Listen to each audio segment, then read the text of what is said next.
From Interior Alaska's most trusted news source, this is the Fbx Evening News.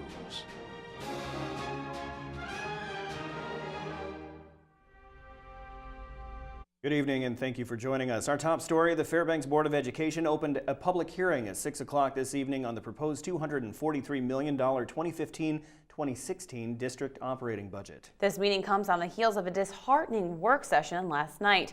Jamie Schwartzwald reports. Superintendent of Schools for the Fairbanks North Starborough School District, Karen Gaborek, delivered a sobering message from Juneau. She met with state lawmakers earlier in the day and was told to not expect reinstatement of $3.4 million in one-time supplemental funding that was stripped by Governor Bill Walker. Her proposed spending plan had called for a $7.5 million deficit and the loss of 50 jobs. She says a more likely scenario will be an $11 million shortfall and the loss of more than 73 district positions. That's what we need to be planning for. And I think President Haas says it best. It just feels like this year, in the past we've kind of had a Hail Mary at the end there, and it feels like there are not going to be any Hail Marys this year. We need to plan for that worst case scenario. Gaborek says the district also needs to look into the future and plan accordingly. The worst case scenario for this budget includes the loss of 3.5 activities coordinators, 5 additional cut positions at the district administrative center, and the additional loss of nearly 12.5 teaching positions, which will result in larger class sizes throughout the district. It appears that it's necessary when you're facing $11 million plus budget deficit, so that all areas, all programs, positions, all those things can be looked at. The board also received recommendations from the Citizens Budget Review Committee to cut an additional 6 elementary counselor positions and 4 elementary secretary positions. Due to contractual obligations with the Fairbanks Education Association, reduction in force or RIF notices must go out to union members by March 16th. That date falls within spring break, so notices are due to go out this Friday, the 13th. Since the budget will not be approved until well past this deadline, the district will have to cast a broad net in delivering RIF notices in order to give the board latitude in the budget process. I just need to be able to be sure to give the board flexibility so they can make those decisions. They may not make those cuts, but if I don't meet the date, they can't even have the conversation. It's always harder to make decisions when there's a name attached to it, when there's a person, when you know it affects a family. And it's not just those individuals. These cuts will impact our students as well. Should increased funding materialize from the state or the Fairbanks North Star Borough, the RIF notices could be rebuked. Haas fears that would be too little, too late. There's no way that someone who receives a notification that they may not have a job next year isn't going to have doubts about whether they should even stay in our community. One of the biggest IRS impersonating scams ever seen has hit the interior. The U.S. Treasury Inspector General for Tax Administration is currently urging taxpayers to be on high alert for the phone fraud scam. So far, nearly 3,000 victims have collectively paid over $14 million, according to U.S. Inspector General J. Russell George. The scam consists of callers claiming to be IRS officials, demanding cash and threatening those that do not pay with arrest or loss of a business or driver's license. Locally, Alaska State troopers have received numerous calls about the fraud. The scam artists typically use an automated robocall machine, use common names and fake IRS badge numbers, and also make it look like the IRS is calling on caller ID. Local Eldon Shepard didn't take the bait when he got the call, but says they were aggressive enough to make him concerned. They said that they were with the IRS and they gave a bunch of numbers saying it was their badge number, and it seemed pretty legit. They told me I had to go get cashier's checks and that somebody would be out to collect them the following day to my house. They said that if I didn't do this now, they were going to, within 15 minutes, put an arrest warrant out. What began as a string of bike thefts on campus at UAF has landed one man in jail on serious charges. As part of a deal, Joel Neitz pleaded guilty this afternoon in Fairbanks Superior Court to a single count of misconduct involving a controlled substance. According to state prosecutors, Neitz was caught by police after the bike thefts. During a search of his residence, authorities found several grams of meth and heroin and scales and packing material. Further, an iPhone belonging to Neitz revealed dozens of drug transactions and sex for heroin deals. Police say he was also caught burglarizing mailboxes in the community. Neitz will serve 2.5 years jail time and be placed on probation. Superior Court Judge Michael McDonald said that drug crimes in our community need strong punishment.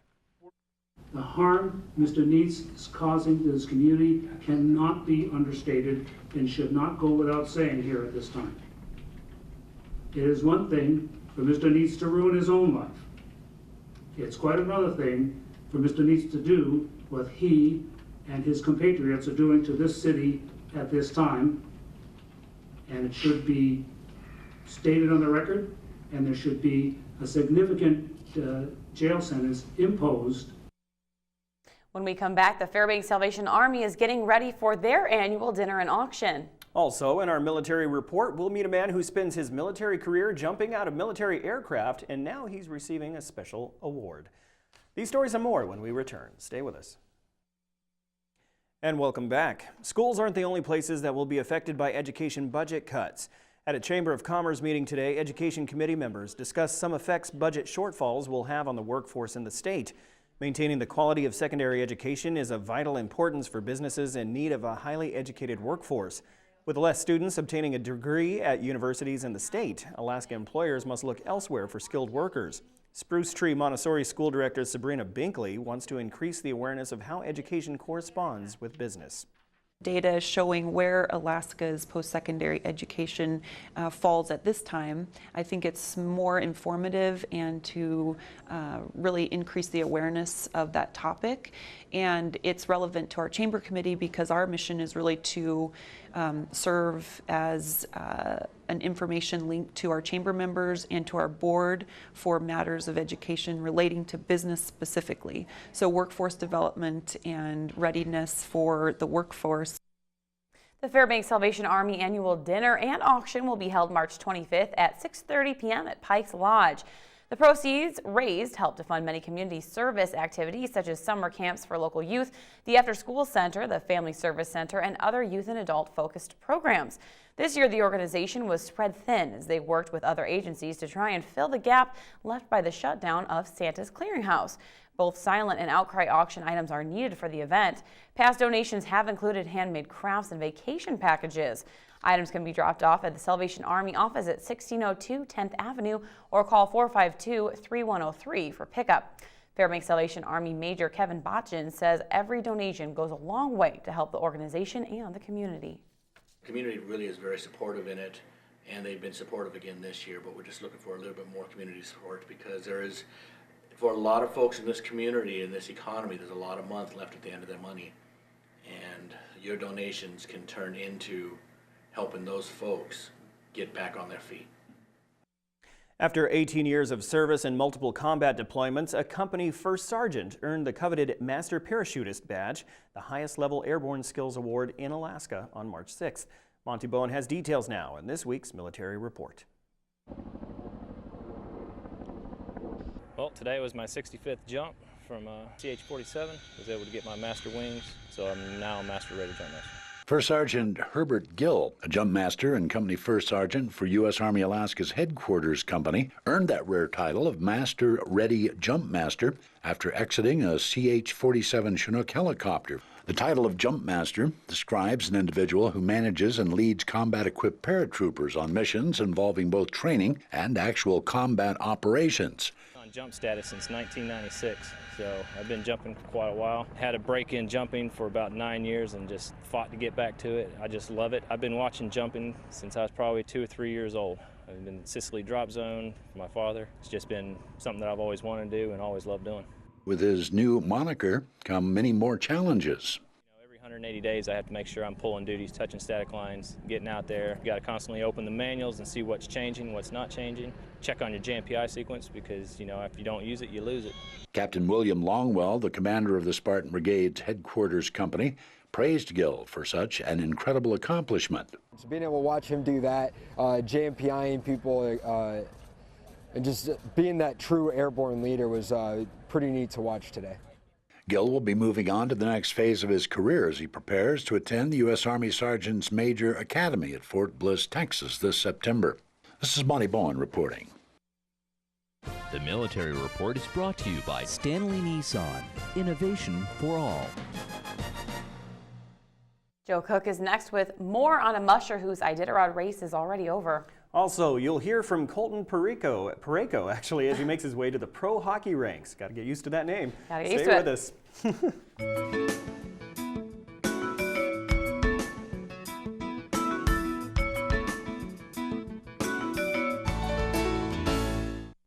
Hello, Interior Alaska. Joe Cook here with your Wednesday Hump Day Sportscast. We start with some unfortunate news for an Iditarod hopeful. Brent Sass was disqualified from the last great race last night. In a press release from the Iditarod Trail Committee, Sass broke Rule 35, which prohibits mushers from carrying a two-way communication device unless provided by the ITC. Sass was riding with an iPod Touch for music or movies, the same one he used in the Yukon Quest, but the Touch has Wi-Fi capabilities, which is considered a two-way communication device. Sass said it was an honest mistake and he had no intention on using the Wi-Fi. In an Iditarod interview, Sass said, quote, "I have to accept the consequences. I want to apologize to my fellow mushers, my fans, my supporters, my family, my friends, and my dogs." Sass won the Yukon Quest back in February and was trying to become the second musher to win the Quest and Iditarod in the same year. Tuesday night was his last night in Fairbanks, but UAF junior Colton Pareko is headed to the pros. As we reported yesterday in the Nanack Corner, the 2012 86 overall pick of the St. Louis Blues signed a 2-year entry deal with the club and reported to the AHL affiliate team Chicago Wolves today. He left at 6 a.m. this morning. Pareko will be in the same league as former Nanack standout Cody Kunik. Kunik is playing for the Syracuse Crunch, who are leading the Northeast Division in the Eastern Conference. The Wolves are 4th in the Midwest Division at 28, 22, and 6 in the Western Conference. The Wolves play the Utica Comets tonight and Saturday. Pareko finished his career with 67 points, 149 blocks, and 104 career games. He was second-team All-America and WCHA Defensive Player of the Year as a sophomore. The Nanack captain talked about going pro on his last night in Fairbanks. I love playing here, and that was one of the main reasons it was really tough on me to make a decision, was because of the teammates that I had here, the program it is itself, the coaching staff, and the fans that are here. So essentially, yeah, it was the toughest decision of my life, I gotta say. I can't take this as in a sense that I've made it or anything like that. Obviously, there's a ton of work to be done each and every day, so this is just a building stone that helps me get there, but at the end of the day, it doesn't give me a spot on the roster. It doesn't do anything for me in that sense, so I still gotta show up every day being prepared to play. The Nanack ski team competed in today's opener of the NCAA Championships in Lake Placid, New York. Logan Hahnemann led the Nanacks, placing 12th overall in the men's 10K freestyle race with a time of 26 minutes, 36.5 seconds. He was the second fastest from the NCAA Central region. Jonas Loeffler finished 38th respectively in 28:36.8. And Atina Marxette paced the women's team, finishing 25th overall, just missing out of the top 20 by about 5 seconds. Her time of 15:40.5 in the women's 5K was one of her best times this year. Skiers will be back on the trails on Friday for the Mass Start Classic race. The regular season and conference tournaments for high school basketball is over. That means the all-conference teams have been set. For the MAC Conference, the West Valley champions landed 7 picks. Ruthie Hebert, Carly Marquez, Amber Smith, and Kaya Campbell for the girls team.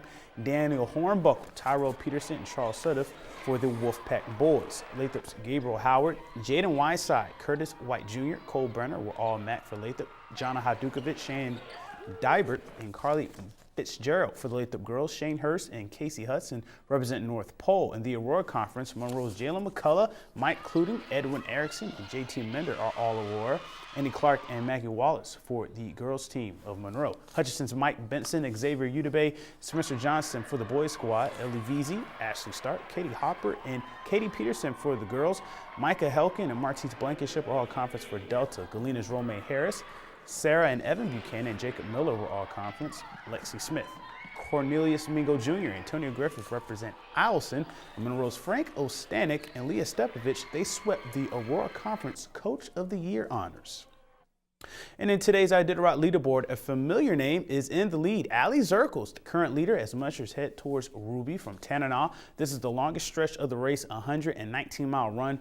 Zirkle is 16 dogs strong. Aaron Burmeister is second. The first rabbit of the race, Martin Boozer, is now third, but he's already done his 8-hour rest. The Seavies, Dallas, and Dad Mitch round out the top 5. Once the mushers reach Ruby, the next checkpoint will be Galena. And that's a wrap for sports. Mike Schultz is next with your full weather forecast, and we'll catch you next time. Hello, everyone. Welcome back into our Wednesday night newscast. Mike Schultz with you once again, taking a look at the weather. It was a beautiful day. Once again, lots of sunshine. Temperatures kind of chilly. This is definitely not what you would expect in March, and it looks like the cold air is going to continue into the weekend, but warmer temperatures on the horizon. We just got to wait for them to get here, right? Hey, we haven't had a photograph for an animal for quite a while, so we thought we'd give you a moose. This one's sent in by Travis Herning, a winter snack for the moose, chewing on the I'm sure the choke cherry tree, that's what it is. And again, as always, if you have a photograph, by all means, send it to photos@ktvf11.com. We'll share it with the rest of the audience. Here's your numbers. Today's high, 2 degrees below, currently 7 below. The record high, 1992, up to 50 degrees that day. Record low, 41 below in 1930. Sunrise and sunset, 11 hours and 8 minutes of daylight. That's a gain of 7 minutes from yesterday. And our satellite and radar, not a whole lot going on across the main part of the state, but as you look to the east or the southeast, you can see clouds are starting to move back in from the southeast. They're expecting a lot of moisture and a heavy rain and snow with this storm system over southeast Alaska, but it's not going to be affecting us at all whatsoever. Here's our big map. As you can see, looking across the rest of the state, it is raining around Ketchikan. Mixed rain and snow at Juneau, 25 degrees to 49 degrees. What a contrast in temperatures.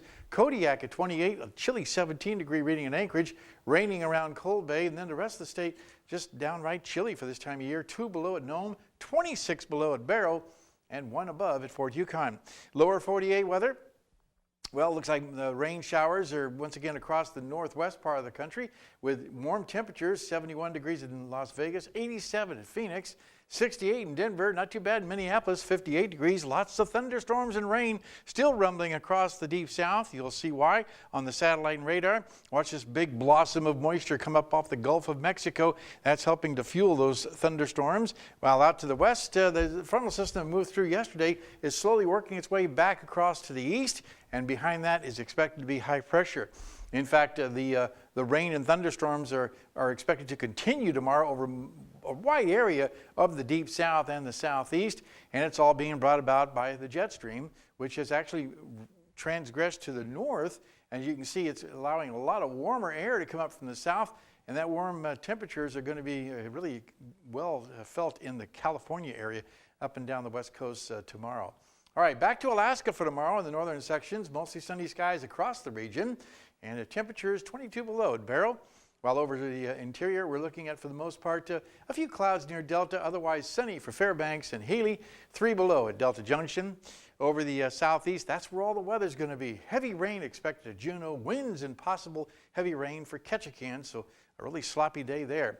Over the southwest part of the state, looks like snow showers for Cold Bay, mostly cloudy in Bethel, and sunny skies for Kodiak. While over the south central regions, we're looking at lots of sunshine for Anchorage and Homer, and some winds in the Valdez area. Okay, once again, time for our kids' weather. All this week, we're talking with the kids from ICS, the third grade class there. And tonight, here's a young man with a question for me. Hello, my name is Gabriel Weinberger. I am in Miss Ward's third grade class at ICS. And my weather question today for the weatherman is, what is a sundog and why is it so far north? That's a great question because we've been having lots of sundogs lately, and to give you an idea what they look like, well, for the most part, like I said before, we're looking at the sun is in the center part, and it's reflecting. Let me see if I can give you a picture. There we go. There's a picture of what it looks like. As you can see here, the sun sitting in the central section, and then over to the east and to the west, you have the reflection off of the ice crystals reflecting off the sun. It's a really cool effect, and we've had a lot of those lately. Again, thanks for that question. And tomorrow night, the teacher will be here with a cool weather fact to share with us. Here's your forecast for the remainder of the night. Another cold night with scattered high clouds, 28 degrees below zero. Ooh, it's cold. And tomorrow's forecast, a little bit of relief, lots of sunshine, not quite as cold, 3 below. But the 5-day outlook, you can see we're definitely looking at a warming trend as we head toward the weekend. Temperatures warming up to the teens above, even to near 20 degrees by next Monday. Overnight lows will still be quite chilly as we look right around the 20 below category, then down to 10 below. And there's not much chance of any snow in the forecast, but there is a warming trend on the horizon. It could be near 40 degrees next week, guys, by Wednesday. Wow. Joe likes that. Mm-hmm. Yes. Very good. The last the last of the winter, right? I think so, yeah. Yeah, last cold snap. I think so, Yeah, I think so too. All right, thank you, Mike, and that will wrap up this edition of the Fbx Evening News. We are glad you could join us. Tonight on NBC Nightly News, there's a report out that Hillary Clinton's emails may not have been properly archived. That's next with Lester Holt. Remember to join us here 6 days a week at 6 and 11 on or online anytime at webcenter11.com. From all of us here at the News Center, have a good night.